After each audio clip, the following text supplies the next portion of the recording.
Arteta! What a strike! What a screamer! Zola! And a fantastic goal! Arsenal back in it! And here's Limpar, lines it up, finds the net. Arsenal in front. Podcasters struggling for content can thank Arsenal's commitment to banter for always making it interesting. This is the Arsenal Vision post-match podcast. My name is Elliot Smith, and you can block me on Twitter, Yankee Gunner. Yeah, I mean, I don't think anybody was expecting this to be a classic, just a dull, half-empty Emirates Stadium, witnessing a soporific 1-0 run-of-the-mill victory over relegation-threatened Southampton. But that's just underestimating Arsenal's commitment to banter. And we really have to thank them because I think it has left us with a lot of meat on this bone, which we will bite off the bone and gnaw at the bone. The bone will be gnawed upon by Tim. You can find him on Twitter at Stilberto. Hello, Tim. Hello there. And Scott, you can find him on Twitter at O_that_crab. Hello, Scott. Hello. The new dream team. This is it. This is the Europa League team right here. This is the team that's actually carrying us through. We have Clive, who has decided to go on holiday mid-season. He didn't run it by us. He just did it. And then Paul, who seems to feel that Monday in the middle of the day, you should be working. I don't know where he got that idea. Anyway, yeah, I thought it was actually a really interesting game from a talking point standpoint. Some of it hilariously so, some of it more excitingly so. And Tim, the manager, I think has finally shown his cards, tipped his hand, shown us that the Europa League is the priority, and that he is willing to lean into that. So in terms of the lineup, was there anything remarkable about it that stood out to you, or just run-of-the-mill rotation? I mean, is the big news Nelson getting the start? Yeah, I didn't expect that. I expected a fair measure of rotation. I expected the likes of Welbeck and probably Iwobi to come in. I didn't expect to see I think he's made it quite clear that Ramsey and Koscielny now are not long for our Premier League campaign, and they won't be risked, which I think makes a lot of sense. But yeah, Nelson was the slight surprise to me. I think maybe I expected to see Wilshere in there, but a pleasant surprise nonetheless, because if we think he's got any sort of future, then, when better to blood him than now. I also think he's the sort of profile of player that we're kind of missing, even if he doesn't quite have the experience yet. I think...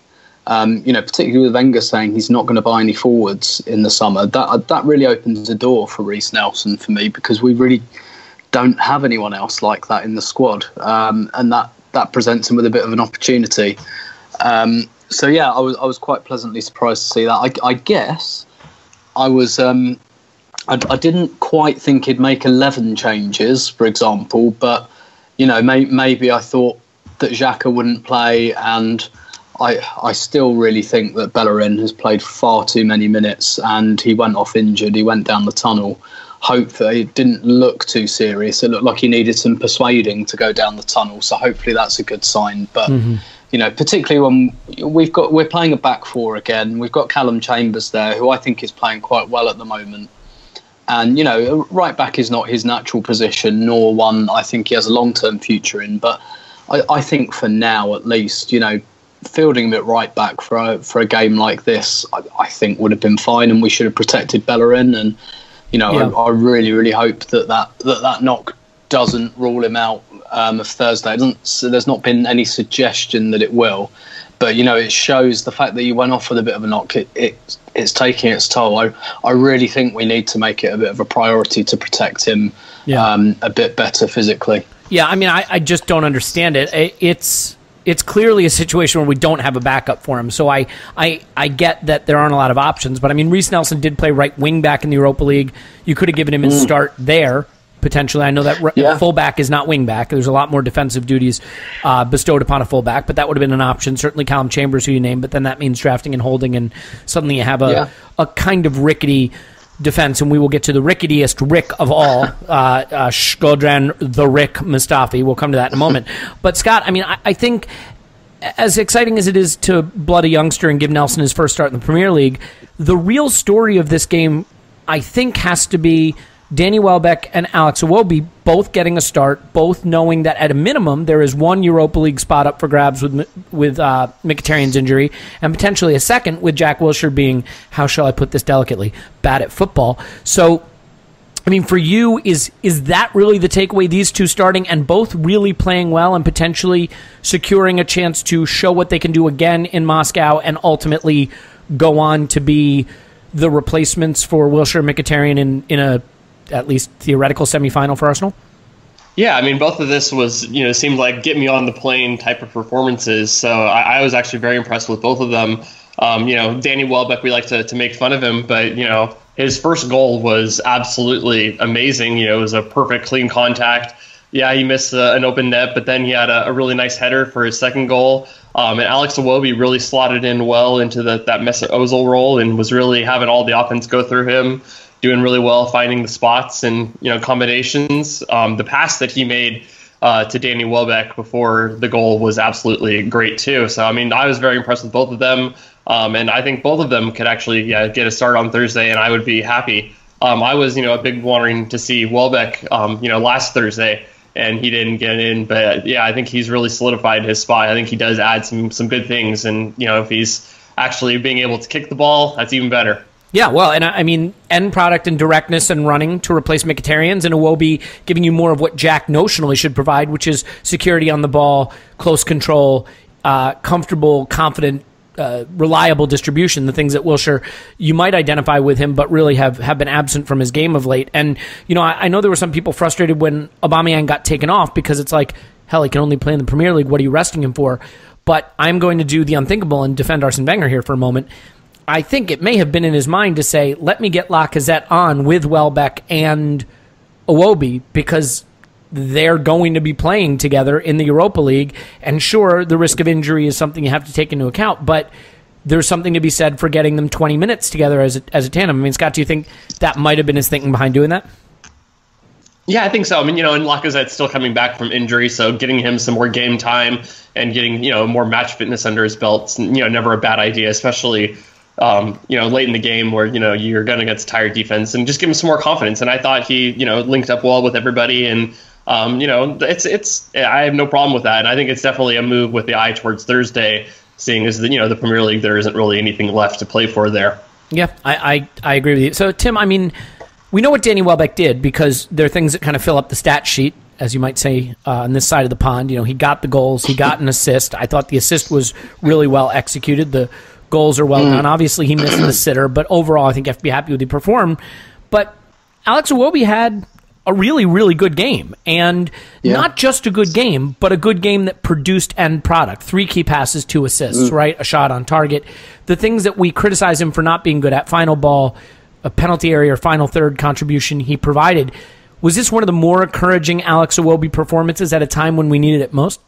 And by me needed it most, let me just clarify. I don't mean the Southampton game. I mean with him possibly playing key minutes. Yeah, absolutely. It was almost certainly his best performance of the season. Certainly in terms of end product as well, which, like you say, he's kind of lacked this season. And I just thought you did really tell us smart. to be patient with that, Tim, and that really goes against brand for me. But you may have been on to something there. Yeah. Well, let's see. Let's hope so. There's, it could just be a one-off. We'll see in the fullness of time, as they say. But I mean, he kind of stepped into Ozil's role, didn't he? He played as a number 10. He was, he was kind of picking up those pockets of space. And really, we've expressed before, concern about him playing that number 10 spot, that spot where you've got the real responsibility. I think one thing I will say, there are a couple of things going on. First of all, I think he's always had a fairly decent relationship with Welbeck, which kind of helped. But I also think that, and Adrian Clark did a great piece on this in the breakdown, that, Welbeck and Aubameyang basically played as a front two. And if you're playing in that kind of number 10 role, having 2 players to aim at instead of 1, it gives you more options, literally. And it's probably slightly easier to shine when you've got 2, fairly pacey, mobile forwards kind of running ahead of you. So, it was hugely encouraging. And he was just, you could see the confidence in him. You could see him bumping the ball off. You could see him when he took that shot early in the second half from 25 yards or so, and you just think, wow, he hasn't been taking on shots like that, and not with that kind of, again, almost that that kind of nonchalance with the outside of the foot. You know, he hit it like he really meant it and really believed it might produce something, and that's something we've not seen from him. And maybe it's just because he's had a little bit of time out of the team. He's been an unused sub for the last few games. Maybe he's seen, you know, Mkhitaryan, what he's been producing. Sometimes it's quite good for a player who's not informed to just sit down and watch someone else do it and do it well, as Mkhitaryan's been doing. So maybe that's, you know, giving him some kind of headspace. There's a phrase I really like that I heard in a presentation about introverts, actually, and the phrase the woman used was "no wilderness, no revelation," because the whole thing is about going away and thinking on your own and then taking what you've learned back to a group, and I feel like that's you know, that might play into this a bit. You know, he's had a bit of wilderness. He's had a little bit of time to think, a little bit of time to watch. And yeah, he must have known before the game. He must have thought, right, Mkhitaryan's out for at least a few weeks. This is my chance. This is like a real chance for me to stake my claim. I'm out of favour. So yeah, I think there are some things going on with his performance, some tangible, some intangible. But for me, certainly his best performance of the season. Maybe unless you discount the really good kind of defensive discipline performance at Stamford Bridge back in September. Yeah, I think it's really encouraging because we are, I mean, almost certainly going to need him. I think it will be both him and Welbeck, and we'll debate that coming up. Quick follow-up question, though, for you, Tim. What was it saying? No wilderness, no revelation? Yes. Do you want to just be honest and admit that you actually saw that in a Galactic Brain meme and that it wasn't actually from any book you read? No, it was actually in a TED talk. Okay. But a really good one. Okay, you're off the hook. Not from a Galactic Brain meme. Okay, or the Duck Dynasty guys or whoever they are. What's the new meme going around where there's some American Chopper. American Chopper meme. That's it. I do actually rather enjoy that one. Scott, before we come on to the disaster that is Shodan Mustafi, let's just talk briefly about Xhaka and El Neni. 125 passes for El Neni, 113 passes for Granit Xhaka, or other way around. But El Neni completing 95% of them. Xhaka a little lower because he played 7 crosses and only 1 were accurate, and that probably had an influence. But in the mid-80s, I mean, there's a lot of ball security in there. I don't know that they were, you know, as dynamic as they could be. Certainly El Neni is not associated with that. And we could talk about him getting sent off later and Jack's role in that, certainly. But with respect to just the way that pairing works, we talked about maybe using Iwobi and Welbeck together to replace Wilshere and Mkhitaryan, but with El Neni showing that he can be a high-volume, safe, secure passer partnered with Xhaka, and given that we have a 3-goal lead in the tie, would you be tempted to let them stay together and just push Ramsey forward and only make one change for Mkhitaryan, whether it's Welbeck or Iwobi, and have that greater ball security in central midfield? Yeah, I mean, it's not a bad idea, and I really liked a couple seasons ago with Ramsey on the right. I thought that really freed him up to do good things and to kind of cause havoc. One of the things is, you know, they both Xhaka and El Neni led the team in passes, and they also passed to each other the most often. I think I have it here, El Neni to Xhaka 36 times, and Xhaka to El Neni 27 times. So you could definitely say, yeah, it was a lot of sideways passing. So it wasn't, you know, necessarily progressing the ball forward or those killer balls, but it was something that, you know, Arsenal kind of just needed to get control of the game because it was definitely a bit of a crazy open one at times. So sometimes just getting that ball security was a little bit what was needed. Well, and when you have a 3-goal lead in a tie, which is coming up on Thursday, I mean, you could argue that the same might be required. Exactly, yeah. This isn't necessarily a go out and attack, you know, with a crazy head on fire kind of a thing where, you know, Arsenal need to go gung-ho. Well, and Ramsey running up the pitch, leaving Xhaka exposed. I mean, if you push him forward and you leave those two together, you at least have that security in the middle of the pitch. Yeah, and it's definitely not going to be a welcoming environment in Moscow. I can imagine that's going to be a difficult place to go play. So that may not be a bad idea to, you know, have, you know, and then Ramsey can also tuck in from the right and, you know, give even more solidity in the middle of the field, which might not be a bad thing with a 3-goal lead. Yeah, I couldn't agree more. I mean, I think that what we need in this leg Thursday is very different from what we may need in a semifinal, and I don't think there's anything wrong with the manager going horses for courses given that his sort of preferred first 11 won't be available. Just really quickly, the Mkhitaryan news, I mean, what's your take on it, Scott? I mean, do you get the sense that the manager maybe left open the possibility that he could be back for a semifinal? I mean, at least it seems like there's that glimmer of hope. Yeah, I mean, it's really tough because nobody's coming out saying it's going to be this amount of time. It's, he could make it back. It's all, very much. I think it'll depend on who we play and what the situation is. And, maybe he'll do a Diego Costa thing and go eat some horse placenta and try to come back soon. And we'll see, if Arsenal really need him, it might be that kind of a case. Or if Arsenal are in a good spot, maybe they rest him and don't push him back. I guess it's better that it's not season ending like it was feared. So we'll see. We're calling PEDs horse placenta now. Cool. Good stuff. So Tim, let's come on to it, because I think it is really the thrust of the conversation here, and that is the train wreck, the fiery train wreck, the fiery earthquake, disaster-ridden train wreck mess of a human being who plays central defense for Arsenal named Shkodran Mustafi. And I'm sorry if I've gone too easy on him here. So I'll ask you a simple multiple-choice question, and then you can build off it from there. Shkodran Mustafi, bad central defender or the worst central defender? Neither. He's so bad, Tim. He's bad.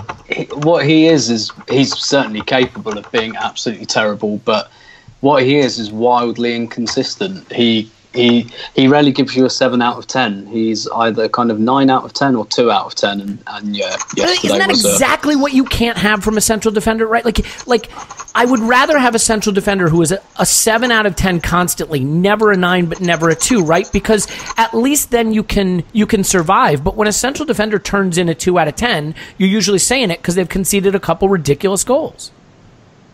Yeah. There's definitely that side of it. He reminds me of David Luiz. Interesting, to be honest, in that, that's a nice analogy. Yeah, he can put in those 9 out of 10s and make you think, wow, this is a real defender here. And then in the next game, you look at him and you think, this isn't a footballer, is it? It is really weird. And to be honest, I tend to think it's very tempting, and we all do it when we see a player that's a bit inconsistent and we project. It's like, oh, is it the coaching? What would he be like with a better coach, or blah blah blah? And like we've seen in David Luiz's career, being wildly inconsistent is just who he is. It's what he is. A bit like Abu Diaby. He was another one who was like that. He was either 9 out of 10 or he was 2 out of 10. He was never 7 out of 6 or 7. But can I make an alternate? Some players are just like that. Sorry, Tim. I know it's annoying when I do this, but I just want to propose sort of an alternate theory. With David Luiz, I'd almost argue I can't remember seeing him ever be consistently good in a back 4, but I've seen him be really good as the central center back in a back 3, where he can use his range and his passing, but doesn't always have to be positionally rock solid or rock solid in the one-on-one challenges. And so that to me is that he's a system player, a player that can play in one system and not the other. And if you make the analogy with Mustafi, which I think is apt, could it be argued that Mustafi is equally ill-suited to being one of a 2 in central defence? Oh, definitely, yeah. I see the kind of almost irresolvable quandary of this squad that all our centre-backs need to play in a 3 and all our midfielders need to play in a 3.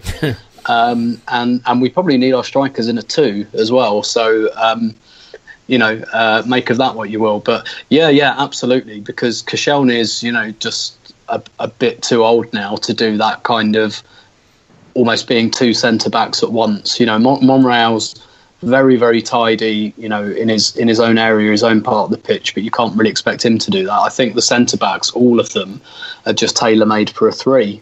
Nearly every centre-back we have, actually, I think that about. And to be honest, probably most centre-halves are more comfortable playing in a 3. It makes sense, right? The more, the less space you have to cover, the better you can do your job. But I really think it with Arsenal, and I think Mustafi is really kind of almost made for that central pin in the way that David Luiz is. It doesn't make him any less rash or any less... But he's got cover. Inconsistent. Exactly. Yeah. You're kind of... Yeah, exactly. He's got a bit of cover. You're helping to cover those brain farts a little bit. So, yeah, I just... when he's on it, he's fine in a back 4, but quite often he isn't, and he's a bit of a disaster area. What did you think of this game specifically? How do you defend like the first goal? And I don't know if you saw, there's a video I put in our WhatsApp and I put it on Twitter of a situation where he falls asleep and then he overruns, then he hangs a leg and then he pulls it back and they wind up getting a shot on goal. I mean, he just seems switched off too often for me for one of two central defenders. So So with the first goal, to be absolutely honest, in the stadium at the time, I thought it was Czech's fault. I immediately, and I don't know what it is. Maybe it was my angle. Maybe it reveals some kind of bias, against Petr Cech or whatever. But as soon as the cross came in, I just went keeper, and I really, really thought it should have been Czech's ball. I think any ball that dribbles into your 6-yard area like that, because basically what's going to happen if Mustafi gets there, he's just going to hook it out for a throw-in or a corner. Whereas Czech is able to fall on it and catch it and retain it for the team. I have to say, having seen the replay, I'm not as stringent in that position as I was, and I can understand why Czech thought that Mustafi would put his foot through it and clear it. But I think there is still a slight bit of culpability on Czech. And the other thing I didn't quite understand about Czech, if you're not braced for the cross, then why aren't you braced for the shot either? I suppose the answer to that is because he thought Mustafi was going to clear it. But maybe Mustafi and this isn't a compliment for Mustafi, by the way, because I'm not a Premier League central defender. But maybe Mustafi thought, oh, okay, that ball is dribbling, and it wasn't a great cross. It was like, that is dribbling into the 6-yard box. I'm facing away from goal. What am I going to do with this? I'm going to hack it out for a corner, probably. What can my goalkeeper with his gloves on and his ability to handle the ball going to do with it? He's going to fall on it. But unless if he didn't get a shout, which we can presume he didn't, then he absolutely shouldn't have left it. And it's a quite ridiculous error. And you're right. You highlighted one just before that as well, where Lord knows what he's doing. Just looks like his feet aren't really talking to each other, and and even on the second goal, I'm he not winds up quite in the goal. Sure what he's doing. Where's he going? He just sucks himself into the goal. And not even in a position like when Bellerin, clears one off the line earlier. He takes up he reads where the game is going. He takes up a good position on the line, but you're right, Mustafi wasn't even like Ashley Cole was really good at doing this, getting on the goal line and anticipating where the ball would be, but it didn't look like that at all. It just looked like again, to kind of reiterate the David Luiz thing, do you remember when Gary Neville said it looks like he's being controlled by a 10-year-old playing the PlayStation? And with Mustafi, it didn't quite look like that. It looked more like a glitch in the game, Yeah, it's just like I can just imagine you drop the controller, going, hang on, I hit triangle. What happened? Yeah, exactly. I was going to say that it's almost like you meant to push pause and then you didn't, and you're like, wait, I hit pause. Yeah, why is this still going? Obviously, I'm going a little over the top with the criticism of I admit, but he does drive me crazy. And I think the reason he drives me crazy is, Tim, the things he's bad at are things that are frustrating. Because I don't think he's bad physically. I think he has all the physical traits. I actually think he's quite good in the air, better than we give him credit for in the air. I think that he is quick enough. I think that he is a good passer. He's good on the ball. I don't know that he's quite as good as Mertesacker was, who was criminally underrated by our fans, I think, but I think he's good on the ball. He has all of these physical attributes that are really pretty decent, but where he is terrible is mentally. He doesn't trust himself to ride to ride a challenge, to run with a player, so he's always diving in. And I think where his 9 out of 10 games come, Tim, is where the risks he take come off. You know what I mean? He takes a lot of risks diving in. He takes a lot of risks going in early, kind of like Vermaelen did. And so you can have 9 out of 10 games because you can have a game where all those risks, all those front-footed risks come off, and it's really eye-catching, and it looks like really aggressive defending. But it's a cheat. It's a cheat because you don't back yourself to win the duel. And so he's not a stand-up tackler. The thing I loved about Mertesacker is he never went to ground to tackle. I mean, almost never did. I just think that Mustafi switches off. He doesn't read the game well. He doesn't hold his line well. He doesn't tackle standing up, and those are things that are mental, whereas physically he has all the traits. And so it drives me nuts just to see a player like that. I think the players that really get under my skin, like an Oxlade-Chamberlain. Oxlade-Chamberlain was a player who I just felt at times looked brain dead on the pitch, despite all of his physical attributes. And that is really frustrating. Like, Monreal would be the opposite. I don't think of Monreal as being a physically gifted player, but he just seems to read the game really well and understand space, and he executes.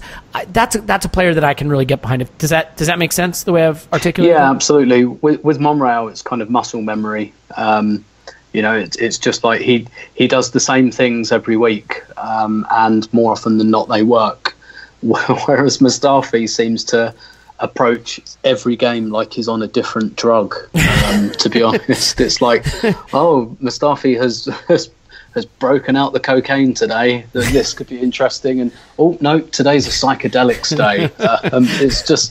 It's just baffling. I don't know what his mental state is. You're starting to make a worrying amount of drug references on this podcast, Tim. And bravo for your life experience. But, Scott, do you want to weigh in here? Do you feel that I am being overly harsh on Mustafi, and specifically as it relates to this game, was this another one of those performances that makes you scratch your head and say, what did we spend $35 million on? Yeah, I can see certain flashes of why he fetched that price tag, because he does have good games, but like you were saying, it's very much so inconsistent, and you never know exactly which way he's going to go, and there's just too often where it almost like his mentality is that he gets intimidated. I don't know if the right word necessarily, and that's a great thing to have happen to you when you're in a podcast where saying words is important. But yeah, it happens to me all the time, man. Just use a word that's wrong in that place and then just say it with confidence, and people will assume it's what you meant. So yeah, there's just too often where he just seems to not do the thing that he's supposed to do, or he's afraid to almost make the duel. So how he'll dive in instead of going one-on-one with the guy, or he'll kind of duck out of a header or look for a foul to bail himself out. And that happens way too often. Or in this one where expect your keeper to go get the ball instead of at least following through until you hear that shout. It's just frustrating to see those kinds of things, because he can do all of the things that you want a defender to do, but then there's just these brain dead moments where it's like, oh, I forgot I am the defender and I need to be doing that. It's frustrating. I honestly don't know what, I don't trust any of our other center backs, I guess, to really replace him right now. Chambers has looked okay, but is he, a better option for the Europa League? Or, Holding, he's, kind of fallen out of favor. It is We're almost stuck with him.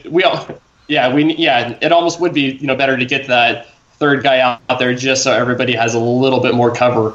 But then, what does that do to Arsenal's attack? There's a lot of questions with this way the squad has been built, and there's some stuff that's going to need to change in the summer. Yeah, you look at Kolasinac, who turned in a perfectly reasonably mediocre game. He wasn't bad. He just didn't really impress. I forgot he had started, and he was bought presumably to be a left wing or a left wing back. Was he bought to be a left fullback? He certainly doesn't look like taking over Nacho Monreal's spot anytime soon, and Monreal's not a spring chicken himself. Koscielny, I don't know if he even has another season in him of being really reliable, because it seems more like a cliff than a hill at this point for him. Mustafi is so erratic. Neither Chambers nor Holding, although I agree with Tim that Chambers has improved a lot, and it's encouraging, but neither of them seems to be ready to be a starting center back for an Arsenal caliber club, whatever that means anymore, at center back. So, do you see a situation, Scott, where we are facing a potentially challenging and comprehensive rebuild of the central defense or the defense as a whole this summer, or if not just this summer, over the next couple summers? Yeah, I think that's every transfer window, it seems, for the last couple of years, we've been linked with a center back or two. And so I think that's something that's definitely in the long-term plans. And you look at what's available, and it's definitely something that is needed. It's almost one of those things. It's like, why did they sell Gabriel in the summer? And because I think that he might not. Yeah. he had moments like that too, where he would kind of do things that were kind of baffling, but I think he was a little less inconsistent than what Mustafi's been. So I don't know. I think there's definitely going to be some long-term planning that needs to go this summer. Get a center back who's in that, that 25, 26 age range, so that we can have someone to long-term replacement for Koscielny, who is definitely getting concerning with his ability to keep it going at this elite level. So yeah, I mean, the combination of both just what seems to be a natural decline in his game and the fitness issues mean that as much as we love Koscielny, going into next season expecting him to be the regular anchor of the central defense is a risky proposition. I don't think Mustafi is consistent enough for that. Maybe we will go back in for Johnny Evans. I have no idea what will happen, but it looks like there's some kind of rebuild that has to be done there. And I just want to say, one thing, you guys, that happens a lot right now is that whenever a player plays poorly, but we don't want to write him off, they get how can you judge anyone under Arsene Wenger right now? They get that caveat, especially defensively. Well, no one looks good in Arsene Wenger's defense except Koscielny, so how can you judge anyone? But, I think you still can judge people. I think when a player doesn't attack the ball, when a player dives in a lot, when a player doesn't read the game right, I think you have to start to make some kind of judgment about them. And to me, I think Mustafi is at the level right now where believing in him to be an anchor of our central defense for the next several seasons is just too much confidence in him that you could have.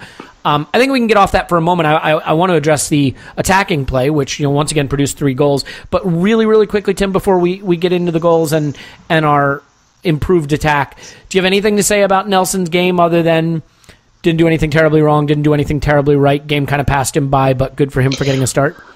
Yeah, a little bit. He had a few nice touches, which suggests that he has some confidence about himself. He had a lovely, I think for that Xhaka shot, that came from him doing a bit of a Cruyff turn on the edge of the area, and he had a bit of a chapeau at one moment as well. So he doesn't lack for confidence. I think we can see kind of in the long term. But yeah, he didn't really manage to stretch his legs and get at anyone. But I think you see a lot of debuts like this from teenagers that they just try and concentrate on getting the basics right, which I think he did.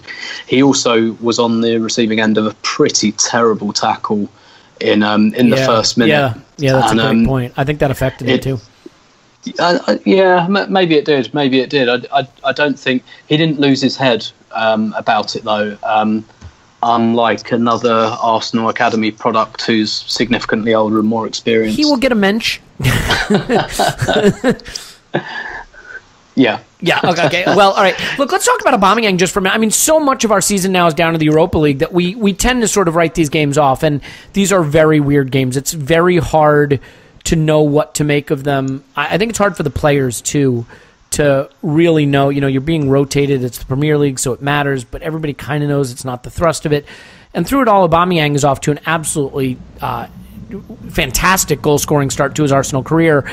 I tweeted just before he scored, and this is obviously why he scored, Aubameyang might set a record today for the fewest touches in a Premier League game. Do we just have to adjust our expectations of a center forward for the type of player that he is and realize that he does not need to be involved to be able to change the game in a flash? Yeah, I think so. And what was really interesting about this was that, they put Welbeck right next to him, basically, kind of coming in from the left, but next to him. And that suggests to me that Wenger's thinking in this way of kind of having kind of a front two, but with one of them slightly wide. And it kind of sounds like he's thinking that when Lacazette's back in, it will be Lacazette in the centre, but Aubameyang playing that wide forward but more forward kind of role. And I thought Welbeck was, I know we've spoken about it a little bit already, but one of the really good things about Welbeck is Welbeck's a great foil for a guy who is a killer in the box. He's been a really good foil for Lacazette earlier in the season. He's been a really good foil for Alexis before. He was a really good foil for Aubameyang. When he's, like that Ostersund's game, when he's the main man and he's got all these creators behind him, I think he struggles. But when, he's got, basically when he's kind of playing that, it's what Clive would call kind of chiefs and Indians, Mm-hmm. Welbeck's kind of a very good kind of servant, for want of a better word.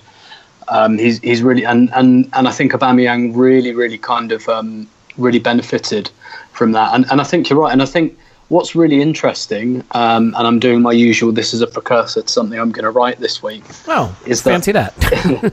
is that Arsenal sold their 3 top scorers from last season, and yet we're still scoring very prolifically. And, you know, we spoke a little bit on the last pod about how Ozil and Ramsey have picked up some of that slack, but largely it's because Aubameyang and Mkhitaryan have come in and started producing straight away. You know, the fact that, like, no one really talks about Alexis, like, even to the point that there are no derogatory songs about him at games or anything like that. Giroud is a player I don't think we miss at all, because it was just becoming important to move away from that type of player. And we're seeing at Chelsea at the moment, actually, he's not getting that much more football at Chelsea. He's coming on 8-10 minutes to go when they desperately need a goal and they just want to lump it up. I don't think Chelsea really figured out how to use him yet. I feel like Giroud didn't need replacing stylistically. It was a body that we needed to replace more than anything. And Aubameyang and Mkhitaryan have completely picked up Alexis's slack in terms of what he offers creatively and as a goal scorer. And actually, the player that I think we've had the hardest time replacing, even though he's not been in the team for a while before we sold him, is Walcott. It's difficult to get wide forwards that score as many goals as he does. And kind of what Welbeck did yesterday was a passable Walcott impression. But maybe, whether we agree or not, that's what he's got in mind for Aubameyang. Maybe he does think, look, if I play him as a wide forward, not as a winger, like a proper wide forward, then maybe that's my way of getting more goals into the team from players like that who, you know, haven't been contributing as much as they should have this season. You know, I think Aubameyang's our 3rd top scorer already. It's pretty remarkable, isn't it? Yeah, and I don't think it's inconceivable at all that he could finish this season as our top scorer. I think he's on 6 and Lacazette's on 12 overall. I mean, if we carry on in the Europa League and the likes of Lacazette don't play, obviously he will probably pass Sanchez. So, you know, he's almost certainly going to be our 2nd top scorer, and he's got a shot at being our top scorer. And that shows you already what he's providing us. And you know, one of the interesting things is at the moment, obviously, we're scoring lots of goals in home games, but actually that hasn't been a problem all season. You know, before this, we scored 5 against Huddersfield in November. We scored 5 against Everton. We got 4 against Palace. We got 7 against Bate Borisov. We scored 4 against Leicester. We even managed 3 against Liverpool in an absolutely torrid performance. So scoring goals in home games has not exactly been a huge issue. Where we'll start to see how much this attack has improved is away from home, and Newcastle will be a really good litmus test because they're playing very well. They defend very well, particularly at home. But, you know, Aubameyang, he scored in the last away game we played, or the last away game he played, rather, which was an age ago at Brighton. So hopefully, if he can help us, basically he's helped us maintain what we've been doing at home. If he can translate that into away games, which the rest of our team has struggled to do, then, you know, he's already added so much value. And you would think that away games would actually suit him, right? Because running in behind, playing off the ball a little bit, you should be able to do that more away from home than at home. But, I mean, just very, very quickly on that, Tim, I mean, are you enjoying him? I mean, just having Aubameyang at Arsenal, has it been fun for you? Yeah, absolutely. When, you know, he's got so much class on the ball. He's just one of those players, you feel comfortable when he has it. You think, yeah, he's not going to shank that out of play. He's going to find his man. He's going to keep control of the ball. And when he goes through on goal, you think, you fancy him to score. And it's the striker that we've been looking for since Van Persie left. I think I'd like it if he was perhaps 2 years younger. Me too. But yeah, I think he's the real deal. I think it's really easy to forget that Real Madrid wanted this guy, and were seriously interested. And I think that tells you a lot. Sure, and I mean, look, it is the only worry I have with him is that goal he scores. He gets there because he's so lightning quick, and his quickness is not just pace in the sprints, but over short spaces. And if you want to bother being worried about stuff and being do me, which, obviously we do, it would be that when he loses half a step, he may just become a striker who is not only a low involvement striker, but can't get to those half chances. And then suddenly what do you have, right? You have a guy who's not really involved in the build-up and can't get on the end of those moves. And then you have nothing. You have a boat anchor. But I don't think we're close to that. And I'm really enjoying having him there. Scott, I would love to talk about Welbeck, but do you want to put a final exclamation point on Aubameyang, the goal he scored, and the experience of having him at Arsenal? I mean, as a analytics guy, this is one of the analytics darlings in European football over the past 4 or 5 seasons, right? So this has to be a lot of fun for you.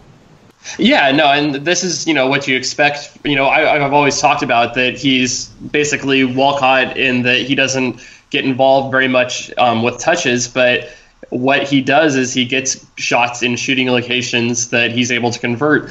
I mean, you look at what he's done for Arsenal. He's played 600-something minutes and 6 goals, so a goal every 100 minutes is a great return. His XG's been exceptional since he's been with the team. So he's been everything that I've been expecting from him. And that little burst of speed to get, basically beat 2 defenders and the goalkeeper to the ball and then just, hit it with the bottom of his foot to get it past everybody. It was just absolutely great. After, you see that flick from Welbeck, which was, a great little flick. It's like, oh, is he going to get there? Is he going to get there? And it's just how quick he got there was amazing and something that you wouldn't have expected anyone else on Arsenal to be able to do that. And almost no one else in the world could be able to do what he just did there. Yeah, and it's, long may it continue. So as far as Danny Welbeck goes, he had a Welbeckian game in some ways, and I don't mean that negatively. I mean, he was involved in the ways he usually gets involved. He did have a horror miss, although I think the ball fell to him in a bit of a weird way. If I wanted to give him a little bit of a defense, but the goal that actually I thought was interesting was the deflected goal that he scored, the first of the 2, because the way he pulled the ball down, his first touch, his cut inside, the clean contact he made, that was a really confident technical move that results in a goal, and not something we traditionally associate with a guy who trips himself trying to shoot. So was that really a bright spot for you with Welbeck, seeing him do that and thinking maybe his form and his confidence might be on the upslope here? Yeah, so that was actually quite positive because, the through ball from Iwobi kind of angled him so where he was doing that, inside to out kind of run. But then he was able to take his touch to be able to cut it back inside and turn his defender inside out. When so often when he was playing striker before, he would get that ball and instead of looking to cut inside, he would keep going to the outside, and then look to maybe do some sort of a cross or, the play would just break down. So just having the ability, the confidence to be able to take on his man and cut inside to actually get into a shooting location was absolutely something that I loved to see because that was so frustrating earlier in the season where he would do these really nice runs. He would get the ball in a good location, but then he would do his best to almost not get himself into a shooting location where he was almost afraid to take those things on. Well, his technical quality would let him down. I mean, that's really what it is. Couldn't sort his feet out, couldn't make the contact. Exactly. So, this time I think he really did well, and I was, really impressed with his being able to cut that ball in because, he got the ball in a good location there in the wide box, but then to actually cut it across to get into the central area to be able to take that shot, it was, it got a nice deflection, but he still was able to get the solid power behind it and, struck it cleanly, which was, good to see. Yeah, see, I think Welbeck is a really valuable player for us to have in some ways, and I don't know if you guys will agree with this, but considering how much work we need to do, we need a goalkeeper this summer. We need a center back this summer at minimum 1. We need probably a backup right back. I mean, I hate to say it, but we probably have to go out and get that. We need another central midfielder. And so when you look at it and you say, we have Aubameyang, we have Lacazette, we have Mkhitaryan, we have Ozil, there is attacking talent up there. So are we going to rely on Eddie Nketiah to be the next option next season? Are we really going to get rid of Danny Welbeck for whatever he's going to bring, 12 or 15 million pounds? I don't know that he's going to be a big prize on the transfer market and then not buy a replacement and just trust Nelson and Nketiah. I think Welbeck is better than that. I think Welbeck is at a good age to be a guy who can play one of the inside forward positions, support a striker, play striker. I'm not saying he's, quote, world class, but I think he has the ability to do those things and really add the kinds of things that drive defenses nuts. Physical power, aerial power, lots of pace. And so, for me, and Scott, I'll ask you the question. I mean, do you think it makes sense, given the work we have to do behind the attacking part of our team and the other departments, midfield and defense, to stick with Welbeck, to keep him around, and let him be that sort of Swiss Army knife, first off the bench or rotational option for players like Mkhitaryan, Aubameyang, and Lacazette? He's a guy that I would have loved to have kept around, but I think to be able to fund all of the additions that are going to need to happen, more importantly, I think it's not just the transfer fee that he'll bring back, which I don't think is going to be huge, but I think it's just going to be offloading his wages, because I don't know exactly what the wages are, because finding wages for football players is hard, but he's got to be, between 70 and 90,000 pounds a week. So those are not, a small thing to be able to have to go to someone else who's coming in, because you look at what Arsenal need to get. So they need a defender, they need a midfielder, they need a wide forward. But then who's the first alternate guy who can be a goal scorer, who can lead a line? It's Nelson or Nketiah at that point. Are you prepared for a season, next season, of that being the second tier option, from going from Lacazette, Aubameyang, Ozil, Mkhitaryan, and now one of those guys is out and it's Nelson or Nketiah? You might look at, might be Iwobi. There might be someone else. Yeah, I think there's going to be enough attacking, because I'm not sure if Lacazette and Aubameyang are going to always start together. So one of those guys might be there to put in. But I think that's where the point where, with the wage restrictions that there are in the Premier League, unless Arsenal can really do some commercial magic next year where they can increase the amount of revenues they're coming in, that there's going to have to be sacrifices made in the squad somewhere, where we're not going to be able to keep everyone. And I think that's always been one of the issues with Arsenal, is that we have some of these fringe guys that they're definitely good enough to keep as a squad player, but you almost have to go with almost a stars and scrubs thing with Arsenal's restrictions that are in the Premier League now, where we can't have these guys on high wages that aren't going to be everyday starters. That's true. You'll have. So he's an ideal player to have, and I'm not saying that I don't want him. I'm just saying the reality is that he might be a guy that is expendable just to make improvements elsewhere. Sure, and I guess my argument would simply be, if you sell him and then feel you need to buy one more player up front because you feel short of senior players up front, you're probably going to wind up spending more on the replacement and on the wages of the replacement than what you secure from Welbeck's sale. So I think that's where you get into it. Yeah. And I think the other thing is you have to look. So he's 27. He's got one more year left on his contract. So this is either extend or sell time. And do you really want to, have him going into his 30s, his late 20s? Or you could look at maybe getting a guy who's, 22, 23, who might be okay with being that, 12th, 13th guy, that's fair. Come in. You know what? My answer to that depends. If you say we can get £12 million for Danny Welbeck, I don't know that £12 million allows us to do a whole hell of a lot we couldn't do otherwise. And at that point, I think the player is more valuable than the money. If you say we could get $20 million for Danny Welbeck, I don't know that we could, but then I'm selling 100%. So, enough of that. I'll just have Gazidis and Raul on the show next time, and they can answer these questions for us. All right, Tim, let's get to the fun section. The Mustafi section was fun. All of this is fun. This has all been tremendously fun, but let's get to the really fun part, and that's Jack Wilshere. So, we beat Stoke 3-0, and Jack Wilshere was terrible. Was it 3-0? That doesn't sound right, but that's what it was. Yeah, amazing. We won 4-1 against CSKA Moscow, and Jack Wilshere was terrible. He comes on in this game, and he's terrible. And then he gives the ball away in a counterattack and just loses his mind. And I know there are going to be people that say, what do you want him to do there? They have a counterattack on, and he cynically ends it. That's what you want him to do.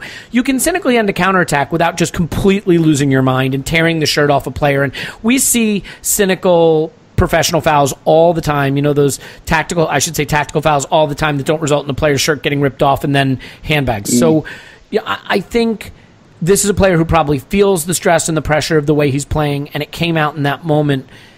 Is he starting to reach the point of no redemption here? Yeah, it looks like it's going that way. And again, these things change really, really quickly because, 3 or 4 weeks ago, we were talking about, how he's, looks like he could be a decent squad player, et cetera, et cetera. Things change quickly. But, Yeah, it does, and it's really disappointing. So on one hand, I'm perfectly fine with the tactical foul. Like you say, I don't think there's really any need to rip the guy's shirt off. On the other hand, you could say, well, yeah, and I don't think this was by design by any means, but ultimately it gets the guy sent off as well. So it's like a double bonus. He stops the attack and he winds the other guy up and gets him a red card, which you could say is a pleasing application of the dark arts, but I mean, that's not what it was designed to do, because he then proceeded to kind of lose it afterwards. He was fairly fortunate, I think, that Petr Cech, wearing captain's armband, obviously felt responsibility, and he came rushing out to kind of stop him. And Wilshere was, still taking exception to Petr Cech as well. And I think Cech was just saying, look, thanks, you've done your job here, move on. There is absolutely no need to continue to be involved. And ultimately, you just kind of think he should have grown out of this a bit by now. Like, I'm all for a bit of cynicism, but and it's the not frustration just that, is evident. This was not just a foul; goal. It's frustration. Yeah, and on the second goal as well, he just comes charging out into an awful position, stands there and gets bypassed. Yep, and gets bypassed because he's not thinking. His body shape's not right. He makes it very, very easy to go around him, and you can tell that's just still Jack, and he's 26 and he's still still finds it difficult to control himself when things aren't going his way, and he really should have mastered that by now. And it's one of it's always been one of my frustrations with Jack. With some players, like, they need a bit of edge to their game. I don't think Jack does. I don't think Jack has ever needed that quote-unquote edge. In fact, it's slightly annoyed me at times, because I just think to myself, or certainly, when he was younger, I used to think to myself, this is a technically brilliant footballer. This is a guy who's touch, control, he could be a Spaniard. He could play in the Spanish midfield. But he's wound up in this kind of Scott Parker fantasy where he thinks he has to go around kicking people. And I remember some quote that came out from him about tackling, and him seeing tackling as a big part of his job. And it's almost like he's got. I always used to say, he's got the feet of like this wonderful, cultured, almost continental style footballer, but his thinking is still kind of overwrought in that tabloid English up and atom bulldog style stuff. And maybe Scott Parker's a harsh comparison. I think he probably looks more at players like Steven Gerrard, that kind of, no, I must drive on by force. And I actually thought when he came back into the team this season, he kind of stopped doing that.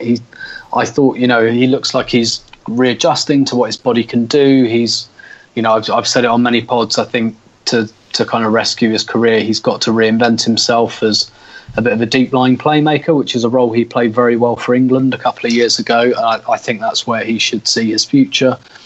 But yeah, it's quite discouraging to see him like this, not just playing badly, but to see the frustration taking over him, and the fact that hasn't quite matured, and maybe, as it was with Wayne Rooney, it probably never will.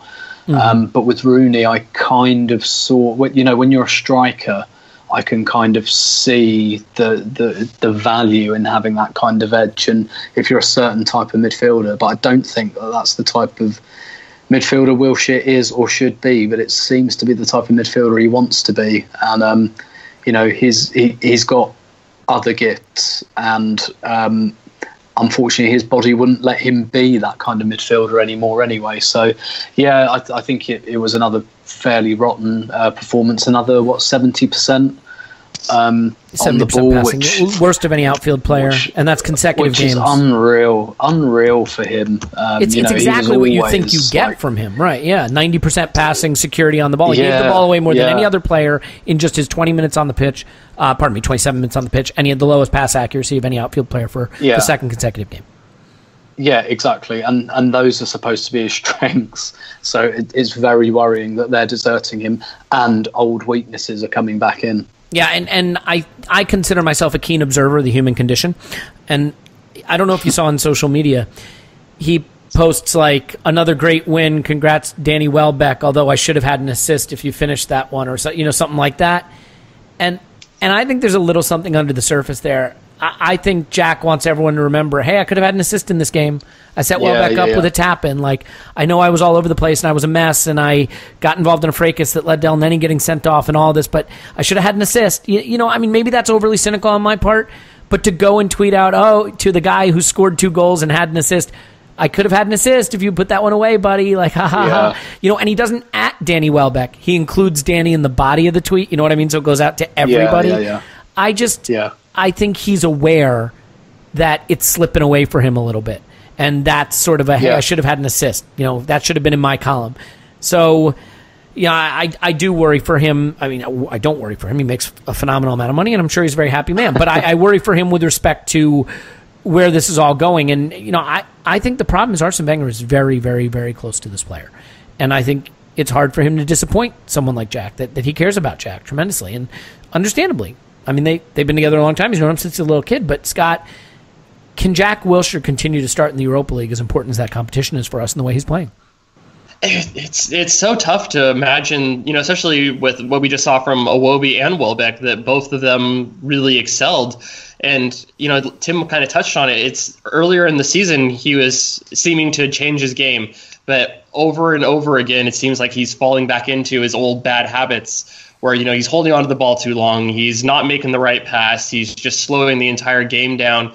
And then, just getting frustrated, where it's just, I think you look at it, in 3 of his last 4 games, he's passed below 80%. So, against Milan, or against Ostersunds, against Milan in the first leg away, and then against Moscow, and then in this game, both of those, he's, his best one was against Ostersunds, where it's 79% passing. And it's just like, you cannot have that from one of your midfielders in a possession-based team. If you're a counter-attacking team and you're looking to, spring balls over the top, sure, you can have some, misplaced pass, and it's not going to kill a team. Or if you're playing 10 through balls and, you've created 4 assists and 7 key passes, and that's why your pass percentage is low, because you're trying the hard stuff. He's not getting the easy stuff right either.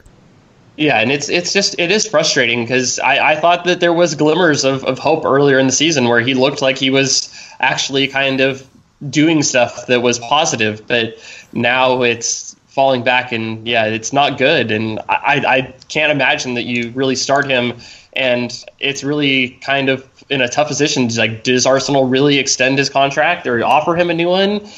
Yeah, I mean, I don't even know where he would land. It's tough, and Jack Wilshere's got a lot of gets a lot of stick, and he has a lot of defenders, but it's just so frustrating to see somebody with his talent not be able to do the things to make Arsenal better. And put it this way, none of City, United, Liverpool, Chelsea, Spurs would take Jack Wilshere. Bayern Munich, Real Madrid, Barcelona, Atletico Madrid, Dortmund, they're not taking Jack Wilshere. So the fact that, if we don't sign him, he's going to wind up at a West Ham or something along those lines should tell you what you need to know about this player. That by and large, this is a player who just can't regularly do it at the top level. And I think the worrying thing for Jack, and the thing where I do worry for him, because I still have a lot of affection for him being an Arsenal Academy guy and a guy that was my favorite Arsenal player for a brief glimmer of period of time, is that he is not suited to a team that doesn't have the ball a lot. That he needs to play for a team that's in possession a lot. That when he's good on the ball, but he's never going to be great defensively. He's never going to be great off the ball. And if he winds up down the table, he's going to be playing for teams that firefight a lot and need all hands to the pump and be organized and be disciplined and be, in a good shape. And we saw what happened with him at Bournemouth. He lost his place. So, yeah, go ahead. So what I was going to say is, I think that, Arsenal need to, when they're building their squad, is they need to figure out who are we going to build the squad around? And it seems that they've chosen Ozil is the main guy that they're going to do. So getting Aubameyang really maximizes that with his ability to stretch defenses, and Ozil will be able to pick out those passes. Lacazette, I think, fits in nicely with his technical ability. Same with Mkhitaryan, his directness, his ability to come in from the wing and give a secondary creator, taking some of that pressure off of Ozil. But it's where does Jack Wilshere fit in that? They kind of take up the same spots, or they want to be in the same spots, but Wilshere is definitely not at the Ozil level.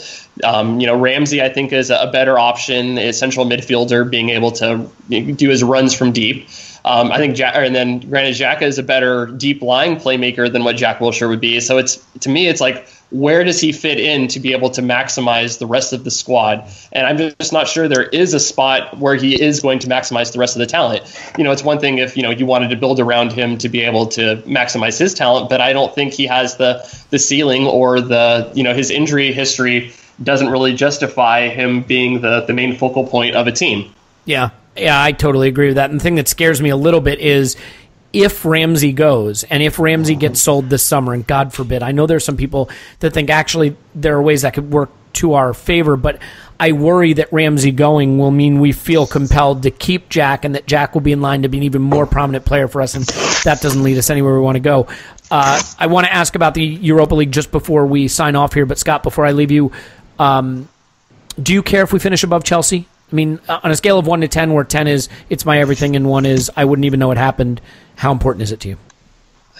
Maybe like a 4. I mean, what's the difference between 5th and 6th? I mean, I guess there's a little bit more money that comes with finishing in 5th place, but really everything is in the Europa League. It would be nice to finish above Chelsea, but I don't think you jeopardize the Europa League to go after that. Yeah, I mean, certainly Arsene Wenger can put it in his multimedia portfolio presentation for why he should be kept around. Hey, look, I finished above our London rivals, or one of our London rivals. Whose manager is going to be leaving, or maybe has left, or who knows what's going on. He may be gone as we're recording this, yeah. Tim, I want to talk Europa League, but let me get your thought on that. 1 to 10, how much do you care if we finish above Chelsea? 3, I think, if it's between 5th and 6th. If it was Spurs, my interest would probably be a bit higher, but honestly, 5th and 6th, who cares? If we finish 6th and they finish 5th and we win the Europa League, then that's perfectly fine with me. Yeah, I almost feel like winning the Europa League is my everything right now, and I'd actually be annoyed if we finished 5th and won the Europa League, because I think it would put a gloss on this season it doesn't deserve. I think the nice thing about finishing 6th and winning the Europa League is it really does sum up the season, right? We can be thrilled that we won a major trophy, thrilled that we're back in the Champions League, but it doesn't allow us to ignore or deny or be revisionist about how this league campaign went. You know what I mean by that? Yeah, absolutely. Yeah. It forces a bit of truthfulness on us in terms of reviewing the season. So, all right, as far as the Europa League, I mean, the tie is in really, really good shape, but I think we saw with Östersund and we saw with Milan that it can get uncomfortable quickly. So how would you like to see him line up for this game, and what are your expectations for it? That's a really interesting question. I think there's a good case for playing El Neni and Xhaka, as you suggested at the beginning of the pod, but at the same time, I don't want us to get drawn into trying to protect the result, because I don't think we'll be very good at that. So I guess, back four and goalkeeper pretty much pick themselves. Xhaka, Ramsey pick themselves. Ozil and Lacazette pick themselves. So after that, I suppose it's 2 from El Neni, Iwobi and Welbeck. I think I would be inclined to play Iwobi and Welbeck. And Wilshere. I mean, you can't just assume he won't be in the reckoning. No. I kind of rather he wasn't, but you're right. I think he could well be. I mean, personally, I'd play Iwobi and Welbeck together, and I think, like you say, they're kind of taking Aubameyang off for the last 20 minutes. I think that was with a little look towards Thursday, getting that kind of Welbeck-Lacazette partnership happening again, which and also I think, if we're broadly going to set up to counter-attack, then Iwobi, Welbeck and Lacazette kind of with Ozil, that I think that puts us in pretty good shape to do that. And Iwobi and Welbeck, I think, are just about kind of, certainly in Welbeck's case, are defensively they're disciplined enough off the ball as well. And Moscow gave us a lot of space at the Emirates, and having some kind of powerful runners, and some guys that can press high up the pitch, I think that could be quite handy. So I wouldn't. I take your point. I think it's very tempting to put El Neni in there. I think I'd maybe look to do that a bit later in the game, maybe, depending on what the shape of the game is. If it's still 0-0, for example, then maybe on 60 minutes you hook one of those attackers and put El Neni in, or if you're well in control of the tie. But I think I just set up nicely for the counter, and I think Iwobi, Welbeck and Lacazette is a really good front three for that. I think they played together in the Community Shield against Chelsea in August, and they all did a very good job, I think, on the counter. Yeah, look, you made a comment about you don't want to see us just sort of protecting the lead we have, which I totally get. Having said that, I think setting up how we did at the Emirates, I mean, we were really, really open in that game. So if we play as open in Russia as we did at the Emirates, there's a chance that it could get really nervy really quick. Yeah. So I don't know that a little more control and solidity is necessarily playing to protect our lead, if you know what I mean. I would say it's just sensible, given how open we were. And, I think Ramsey had so much joy in that game, but it did leave us more open. So I think my 1A might be El Neni and Xhaka in central midfield.